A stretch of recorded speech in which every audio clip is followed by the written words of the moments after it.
Matutupad na nga ba mga kakulit ang matagal na naming pinapangarap na makapagpatayo nga kami ng aming pinapangarap na dream house? Kaya naman sa video nga na ito ngayon mga kakulit, ito na nga siguro ang simula sa pagtupad ng isa sa matagal na naming pinapangarap. So bali ngayong araw nga pala na ito mga kakulit, hindi nga muna kami ni Papa magiging isang content creator. Dahil simula nga ngayong araw na ito mga kakulit, magiging engineer nga muna ang inyong batang makulit. At magiging architect naman ng aking daddy kulit. O diba at napakarami nga naming sideline at racket ng mga kakulit ng aking daddy kulit. Charot! Hindi gayon.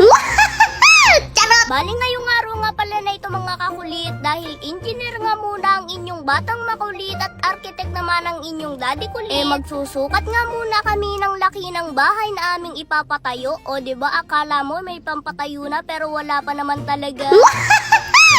Sa video nga na ito ngayon mga kakulit, kaya nga kami nagsusukat ni Daddy Kulit para malaman nga namin kung gaano nga pa kalaki ang gusto naming ipatayong bahay. At syempre para ma-estimated na nga rin namin mga kakulit kung gaano nga pa kalaking budget ang aming kakailanganin. Hindi naman kalakihang bahay at magandang bahay mga kakulit ang aming pinapangarap. Ang importante at mahalaga nga mga kakulit makapagpatayo nga kami ng aming pangarap at sariling bahay. Na kahit simple nga lamang pero matatawag namin sa amin na talaga. At kung inyo nga palang naaalala mga kakulit, ilang buwan na nga pala ang nakakalipas simula nga noong magpatayo nga kami ng CR dito sa ating munting bahay kubo. After nga na makapagpatayo nga kami ng CR mga kakulit dito sa ating munting bahay kubo, pinabakuran ko na nga rin pala mga kakulit ng pader itong palibot ng ating munting bahay kubo. At ang ikatlo naman mga kakulit, nagpagawa naman nga ako ng kusina dito sa ating munting bahay kubo. At ang sumunod naman mga kakulit, dumating naman sa aming buhay ang aming sasakyan ngayon na si Kulit. At sa mga naipagawa at nabili ko nga na yan mga kakulit, marami nga ang nagsasabi sa inyo, bakit nga daw hindi bahay muna ang aming inunang gastusan or ang una nga naming ipinagawa? Pero tulad nga ng sinabi ko noon mga kakulit sa inyo, bawat ipinapagawa at binibili nga namin mga kakulit,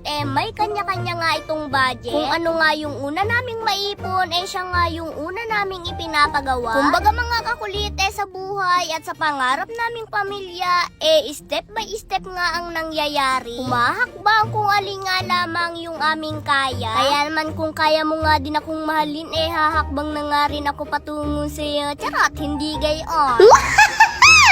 So yun lamang mga kakulit, see you next vlog, I love you all. At syempre abangan nyo na nga rin kung ano nga ba ang susunod na kabanata. Kung makakapagpatayo na nga ba kami ng aming pinapangarap na dream house.